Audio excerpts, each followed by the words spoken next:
Hello students, this is Surbhi Tiwari and you are watching your favorite educational channel Magnet Brains, जहाँ पर हम आपको देते हैं 100% फ्री क्वालिटी एजुकेशन। वेल 100% कहा जाता है ना, तो इसका मतलब ये नहीं होता कि आपको किसी भी तरीके का पेड सब्सक्रिप्शन लेना है। मैग्नेट ब्रेन्स पर आपको NTSC ओलंपियाड जैसे कॉम्पिटिटिव एग्जाम्स की तैयारी हो, चाहे फेमस राइटर्स के बुक का सॉल्यूशन हो, CBSE Hindi medium English medium के साथ साथ सारी चीज़ें 100% free of cost he prepare करवाई जाती हैं। तो आपको कोई सब्सक्रिप्शन लेना नहीं है। हम स्टार्ट करने जा रहे हैं क्लास 6 का साइंस सब्जेक्ट। वेल साइंस की तो हम शुरुआत करेंगे ही, लेकिन ज़रूरी है कि हम बाकी सब्जेक्ट टीचर्स से भी एक बार मिल लें। तो ये हैं वो कुछ टीचर्स जिनमें से कुछ आपको मैथ्स, सोशल, हिंदी और इंग्लिश या संस्कृत पढ़ाते हैं। इनका साथ क्यों ज़रूरी है? क्योंकि जब इनका साथ होगा तभी हमें सारे सब्जेक्ट्स की प्रॉपर नॉलेज होगी और हम होंगे कामयाब आने वाले हर तरीके के एग्जाम्स में। क्लियर है? तो चलिए शुरू करते हैं। तो आज के इस वीडियो का टॉपिक है स्टोरी ऑफ ट्रांसपोर्ट। तो आज हम ये समझेंगे कि जो ट्रांसपोर्टेशन है इसकी कहानी कहाँ से शुरू हुई थी। क्लियर है? वेल लास्ट जो हमारा वीडियो था उसमें मैंने आपको बताया इसका इंट्रोडक्टरी पार्ट, जिसमें हमने देखा कि कौन कौन से तरीकों से हम ट्रांसपोर्टेशन कर सकते हैं। मोशन क्या है इस चीज़ को हमने थोड़ा सा समझा, और मेजरमेंट क्या होता है और डिस्टेंस क्या है, ये चीज़ों को हमने थोड़ा सा समझ लिया है। लेकिन अब इनको डिटेल में हम कुछ आगे के वीडियोस में पढ़ेंगे। तो सबसे पहला जो हमारा टॉपिक है वो है टाइप या story of transportation. So basically long ago people did not have any means of transport. अब बहुत पहले की बात है, ठीक है, जब लोगों के पास बिल्कुल भी कोई भी तरीके का ट्रांसपोर्ट नहीं था, तो they used to move only on foot and carry goods on their back. तो वो क्या करते थे? वो अपने पैरों से चलते थे और सारा सामान अपने बैक पर रख करके चलते थे। ठीक है, तो इससे क्या होता था कि भाई थोड़ी दूर तक के डिस्टेंस को कवर करने के लिए उनको कई बार रास्ते में रुकना पड़ता था, उन्हें कई बार तकलीफ को भी सहन करना पड़ता था। तो एक बार किसी ने देखा कि नहीं यार, मैं ये सारी तरीके की तकलीफ़ों को दूर करूँगा, और उन्होंने यूज़ करना शुरू कर दिया एनिमल्स का। उन्होंने देखा कि कोई एक जो बर्ड है वो कैमल पर बैठ करके जा रही है, तो उसने सोचा कि यार कैमल तो इतना बड़ा एनिमल है कि क्यों ना मैं इस पर बैठ जाऊँ। तो बैठ करके देखा तो कैमल ने भी मना नहीं किया और आसानी से उसे एक जगह से दूसरी जगह पहुंच गया बिना थके हुए, और कैमल तो थकते नहीं। इसी तरीके से हॉर्सेस को देखा गया, ऑक्स को देखा गया कि कौन सा एनिमल जो है वो हमें आसानी से हमारे ऊपर बैठाने देता है। तो फिर देखा गया कि एलिफेंट है, हॉर्सेस हैं, ऑक्स हैं, कैमल्स हैं, ये सारी चीज़ें ऐसी हैं जो कि अगर इनके ऊपर बैठा जाए तो ये मना नहीं करते। तो क्या हुआ? Later on they begin to use animal for transportation. तो फिर उन्होंने एनिमल्स का यूज़ कर दिया अपने ट्रांसपोर्टेशन के लिए। मतलब ट्रांसपोर्टेशन का मतलब समझाया था ना मैंने आपको लास्ट क्लास में। किसी चीज़ की मदद से जब आप एक जगह से दूसरी जगह जाते हो तो उसे आप क्या कहते हो? उसे ही आप कहते हो ट्रांसपोर्टेशन। क्लियर है? So for transport through water, routes, boats were used for the ancient time, है ना। अब ये तो सब लैंड्स की बात हो गई। अब बात की जाए पानी की, तो पहले लोगों ने को तैरना नहीं आता था, तो उन्होंने तैरना सीखा। अब तैर करके जाते थे तो और जल्दी थक जाते थे। अब उन्होंने देखा कि यार ये जो बीच में रिवर है उसके दूसरे साइड पर तो बड़े ही प्यारे प्यारे फल दिख रहे हैं, पेड़ पौधे दिख रहे हैं, तो वो तैर करके पहुंच गए। अब जब वापस आना था तो थक गए। अब वो ना तो बीच में पानी में रुक सकते थे क्योंकि बड़े बड़े मगरमच्छ थे, तो वो उन्हें काट लेते, तो वो दूसरे साइड पर आ गए। ठीक है, अब जैसे तैसे वो पहुंच गए। अब उन्होंने सोचा यार ये फल लेने के लिए मुझे बार बार वहाँ जाना पड़ेगा, तो क्या तरीका है। तो वो बैठे सोच रहे थे इंसान वहाँ बैठे बैठे, तो उन्होंने क्या देखा कि एक लकड़ी जो है वो उस पर तैरती हुई जा रही है पानी के ऊपर। तो उनको समझ में आया कि क्या एक बड़ा सा अगर वुड का पीस हो उस पर हम बैठ करके जा सकते हैं। तो फिर कुछ एक्सपेरिमेंट किए गए। वो वुड के ऊपर बैठे तो एक जगह से दूसरी जगह आसानी से पहुंच गए और बड़े खुश हुए कि वाह यार, हम तो आसानी से आ जा सकते हैं। फिर एक बैठे, दो बैठे, ठीक है। अब फिर उन्होंने अलग अलग तरीके से कुछ एक्सपेरिमेंट किए और क्या बना ली? नाव बना ली, बोट्स बना ली। ठीक है, तो वो बोट्स की मदद से क्या करते थे? एक जगह से दूसरी जगह पर जाते थे। To begin with boats were simple logs of wood in which a hollow cavity could be made. ठीक है, अब बीच में हल्की सी एक हॉलो कैविटी होती थी, एक छोटा सा आसपास से पानी को जाने के लिए थोड़ा सा छेद होता था। क्लियर है? Later people learn to put together different pieces of wood and give shape to the boats. Clear है। अब भाई एक बार लकड़ी पे बैठ गए, लेकिन उन्होंने फिर उसमें बहुत सारी लकड़ियाँ लगा करके एक बोट का शेप दे दिया, ठीक है, और उस बोट के शेप पर आसानी से बैठ करके वो एक जगह से चले गए। So these shapes imitated the shapes of the animal living in water. अब भाई जब ये लोग शेप बना रहे थे तो उन्होंने क्या देखा, अब उन्होंने लकड़ी का पहले तो एक गोल पीस पर बैठ करके गए तो वो डूबे नहीं, उस पर आसानी से बैठे रहे।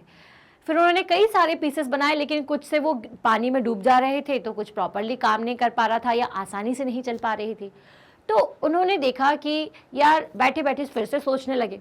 उन्होंने देखा कि फिशेस तैर रही है, और उसके बाद जो भी पानी में तैरने वाला एनिमल था, उन्होंने एक चीज़ नोटिस की कि कोई भी जो एनिमल पानी में तैरता है उसकी बॉडी कैसी होती है। लास्ट चैप्टर में पढ़ा था ना हमने, स्ट्रीमलाइन बॉडी शेप होता है, मतलब कि आगे से छोटा, पीछे से छोटा और बीच में सा ब्रॉड। तो इसी कॉन्सेप्ट के साथ उन्होंने अपनी बोट बनाना शुरू कर दी, जो कि आगे से पतली और पीछे से पतली होती थी और बीच में से ब्रॉड होती थी, और इस तरह से उन्होंने नाव बनाई, बोट्स बनाई। क्लियर है।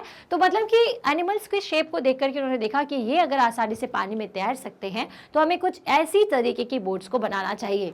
सो recall our discussion of the streamline shape of the fish in chapter 8 and 9। हमने 8 और 9 दोनों ही चैप्टर में पढ़ा था कि जो फिश है उनकी बॉडी का स्ट्रक्चर कैसा होता है, स्ट्रीमलाइंड होता है या नहीं होता है, ठीक है। So invention of the wheel made a great change in modes of transport. अब भाई यहाँ तक तो भाई लोगों ने नाव से चलना शुरू कर दिया, पैदल चलना शुरू कर दिया। फिर ये जो व्हील का इन्वेंशन था उसने बहुत सारी चीज़ें बदल दी। The design of the wheel was improved over 1000 of years. अब जो शुरू में व्हील बना था वो तो पत्थर का था, तो वो इतने ज़्यादा काम का नहीं आता था। वही वो रोल डाउन तो करने लगा, लेकिन उससे काफ़ी नुकसान भी हो सकते थे। उसमें अलग अलग तरीके से इन्वेंशन होते गए। पहले लकड़ी के व्हील बने, उसमें भी कुछ मोटे थे, कुछ पतले थे, कुछ बड़े बड़े व्हील थे, कुछ छोटे व्हील थे, बहुत सारे। और अब तो व्हील आप देखते ही हो आपके टायर्स के फॉर्म में, रबर के फॉर्म में जो व्हील्स होते हैं, जो कि आपकी गाड़ियों में लगे होते हैं, है ना। अब फिर उन्होंने देखा कि भाई व्हील बन गया है ना। अब वापस से पुराने ज़माने में चलते हैं। तो जिन्होंने भाई एनिमल्स का यूज़ कर रहे थे, तो अब उनको सामान रखने में ना बड़ी दिक्कत जाती थी। या तो हम बैठ लें या हमारे एनिमल पर सामान टांग लें। अब आसपास तो वो सामान रख लेते थे, लेकिन फिर भी एनिमल को चलने में बड़ी दिक्कत होती थी, ठीक है। अब उन्होंने देखा कि एक बच्चा किसी एक लकड़ी के टुकड़े को धागे से बांध करके चला रहा है, ठीक है। तो उन्होंने सोचा यार ये इतना सारा उसने ना काफ़ी सारे पत्थर उसके ऊपर रखे हुए थे। तो देखा कि यार ये आसानी से खींच ले रहा है, इसका मतलब कि अगर मैं अपने एनिमल के पीछे कुछ ऐसी चीज़ लगा दूं कि जिसमें वो बस खींचता जाए, तो वो उसको लैंड का सहारा भी मिल जाएगा और आसानी से चलता जाएगा। अब उन्होंने करके देखा, बट वो इतनी आसानी से नहीं हो रहा था। अब उनको पता चला कि यार व्हील तो है ही, तो क्यों ना व्हील लगा दिए जाए। तो इस तरह से उन्होंने व्हील कार्ट बनाया। और फिर क्या हुआ, एनिमल के यूज से, व्हील कार्ट से, ठीक है, until the beginning of the 19th century people still depends on animal, boat and ships to transport them from place to place. The invention of steam engine lead to the development of new means of transport. Well, जब wheel का invention हुआ तो animals को wheel के साथ में या के साथ में अटैच करके आगे बढ़ा दिया गया। लेकिन ये थोड़ी बहुत डिस्टेंस के लिए ठीक था। लेकिन उसके बाद जैसे ही 19th सेंचुरी शुरू हुई, इसके बीच में ना कई सारे इन्वेंशंस हुए थे, है ना। अब आपने देखा है कि आपकी अर्थ पे तो अलग अलग इन्वेंशन हर दिन होते ही रहते हैं। तो उस टाइम पर भी कई तरीके के इन्वेंशंस हुए। लेकिन 19th सेंचुरी में जैसे ही हम आ गए तो फिर कई लोग अभी भी बोट और शिप्स पर डिपेंडेंट थे। लेकिन फिर आए स्टीम इंजन, ठीक है, जिन्होंने एक ट्रांसपोर्ट का एक अलग ही डेवलपमेंट कर दिया, ठीक है। So rail roads were made for steam engine driven carriages and wagons. Clear है। अब भाई आपके जो भी ट्रांसपोर्टेशन सिस्टम थे उसमें अब स्टीम इंजन का यूज़ होने लगा, तो उससे रेल भी चलने लगे, ट्रेनें भी चलने लगी। Later come automobile such as motor car, trucks and buses. और उसके बाद जब ट्रेन बन गई तो ट्रेन के बनने के बाद क्या बना, ट्रेन के बनने के बाद आए आपके motor cars, trucks and buses, ठीक है। So motorised boats and ships were used as mean of transport on water. अब जहां पहले लोग अपने चप्पू चला करके, चप्पू बोलते हैं ना जैसे, उसको चला करके एक जगह से दूसरी जगह जाते थे, लेकिन जैसे ही मोटर का इन्वेंशन हुआ तो मोटर कार बनने लगी, ट्रक बनने लगी, बसेस बनने लगी, और इन्हीं मोटर की हेल्प से फिर बोट और शिप्स बनने लगे। तो पहले क्या हुआ, स्टीम इंजन बने, फिर मोटर आ गई तो मोटर के इंजन हो गए, मोटर लगने लगी, मोटर की मदद से लोग कार और ट्रक बसेस चलाने लगे। The earlier year of 1900 saw the development of the aeroplanes। और 1900 में जाकर के क्या हुआ था, एरोप्लेन का डेवलपमेंट हुआ।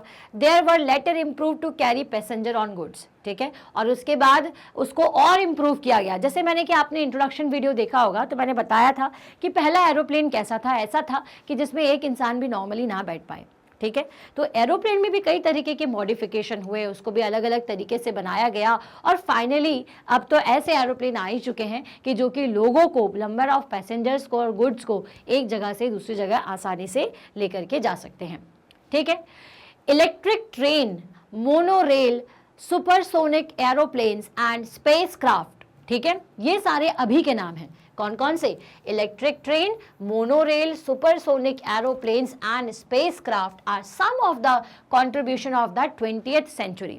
तो 20th सेंचुरी में फिर आ गई आपकी इलेक्ट्रिक ट्रेन, मोनोरेल आ गए, सुपरसोनिक एरोप्लेन्स आ गए, ठीक है।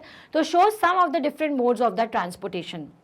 अब अभी आगे एक इमेज दिखेगी आपको जिसमें आपको डिफरेंट मोड ऑफ ट्रांसपोर्टेशन हम दिखाएंगे, जैसे कि कार, बस और रेल, ट्रेन, ये सारी चीज़ें। So place them in a correct order from the earliest mode of transportation to the most recent. अब आपको क्या करना है कि अभी जैसा मैंने आपको समझाया है उस हिसाब से अब इमेज, अगर आपके पास बुक्स हैं तो बहुत अच्छी बात है, एल्स आपको क्या करना है, हाथ से लिख करके देखिए कि सबसे पहले किसका इन्वेंशन हुआ और उसके बाद में किसका।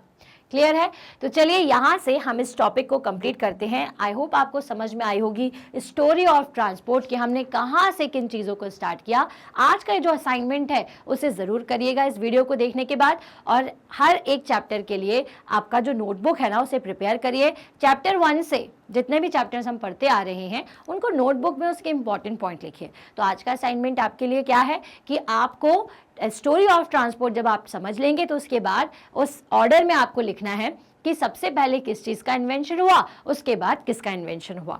क्लियर है? तो अब हम मिलेंगे हमारे नेक्स्ट वीडियो में। प्रीवियस कुछ वीडियोस देखने के लिए आप हमारे डिस्क्रिप्शन बॉक्स की प्लेलिस्ट को तो देख ही सकते हैं, साथ ही साथ मैग्नेट ब्रेन्स की ऑफिशियल वेबसाइट पर जाकर के आपको साइंस और बाकी सारे सब्जेक्ट्स के वीडियोज़ भी दिख सकते हैं। कैसे? तो चलिए जानते हैं। magnetbrains.com पर जाइए, टाइप करिए मैग्नेट ब्रेन्स, तो एक इस तरह से स्क्रीन ओपन हो जाएगी। इसमें आपको आपकी क्लास सिलेक्ट करनी है और आप किस मीडियम से हैं। जैसे इंग्लिश मीडियम है तो सीबीएसई इंग्लिश मीडियम चूज करिए और क्लास 6 को चूज कर लीजिए। देन उसके बाद जैसे ही क्लिक करेंगे तो एक स्क्रीन ओपन हो जाएगी जिसमें आप देख पा रहे हैं कि साइंस, मैथ्स, इंग्लिश सभी के फोल्डर्स हैं। क्लियर है? तो आपको सिलेक्ट करना है, मान लीजिए साइंस पढ़ना है तो सुरभि तिवारी मैम का फोल्डर सेलेक्ट करिएगा और वॉच नाउ कर दीजिए।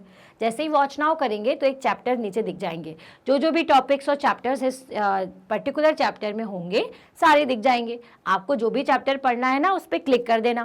क्लिक करते साथ ही क्या होगा, एक वीडियो ओपन हो जाएगा जिसको स्टार्टिंग से एंड तक पूरा ज़रूर देखना है। जब आप पूरा वीडियो देख लोगे और आपको पसंद आए तो लाइक करना और कमेंट करना मत भूलना। क्लियर है? और इसको शेयर कर देना अपने सेम क्लास के स्टूडेंट्स के साथ ताकि उनको भी इससे बेनिफिट मिल पाए। और अब एक अच्छी खबर है उन सारे हिंदी मीडियम बच्चों के लिए जो कि अपने सब्जेक्ट्स हिंदी में पढ़ना चाहते हैं। मैग्नेट ब्रेन्स हिंदी अब आ चुका है जो कि आपको क्लास 6 से क्लास 12 तक 100% फ्री क्वालिटी एजुकेशन प्रोवाइड कर रहा है। तो आपको इसे सिर्फ सब्सक्राइब करना है। और बाकी स्टूडेंट्स तो जैसे मेन जानते ही हैं कि इंग्लिश मीडियम सीबीएसई के लिए किंडरगार्टन से क्लास 12 तक की सभी ऑनलाइन क्लासेस ऑलरेडी अवेलेबल है 100% फ्री ऑफ कॉस्ट। आप इसे ज़्यादा से ज़्यादा उन सारे स्टूडेंट्स के साथ शेयर करिए ताकि सारे बच्चे इसका बेनिफिट उठा पाएँ। हमारी वीडियोस को रेगुलरली लाइक करिए, इससे एक मोटिवेशन मिलता है। प्लस चैनल को सब्सक्राइब करना नहीं भूलना है क्योंकि जब आप चैनल सब्सक्राइब करते हैं तो आपके सब्जेक्ट से रिलेटेड, आपकी क्लास से रिलेटेड जो भी अपडेट होती है वो आप तक जल्दी से जल्दी पहुँच जाती है। तो अब मैं मिलूंगी हमारी नेक्स्ट वीडियो में जहां पर हम चैप्टर नंबर 10 के कुछ इंपॉर्टेंट टॉपिक्स की स्टार्टिंग करेंगे। तब तक के लिए stay happy, stay healthy. Thank you so much.